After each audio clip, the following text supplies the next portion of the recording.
Welcome to the PrintGizmo tutorial series by eLinks. In this video, we are going to explain the new pin feature.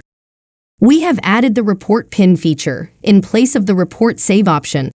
This simplifies the process for users that run the same reports often. Let's see how the feature works in PrintGizmo. Starting from your main dashboard, let's go to the sidebar menu and click on Reports. For this tutorial, we'll select Order and then Order Detail. If we click on the right-hand side chevron, the Filters menu will expand. From the drop-down, we can select a predefined date range or a specific date range by entering the From and To fields. There is a search field and a drop-down that can further fine-tune the search. When you have completed defining your search, click the Show Report button. Let's say this is a report that you will use often in your workflow or daily tasks. You can save the report by clicking the pin icon in the top right-hand corner. Here you can name the report and click Save when finished.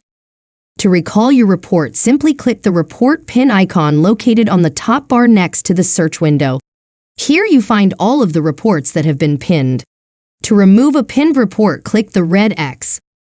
For more details and information on the report pin feature, please consult our knowledge base. We hope this tutorial was useful and helps you to better understand PrintGizmo's new proofing feature. If you have any questions or challenges, please feel free to contact one of our support gurus. Thank you for watching.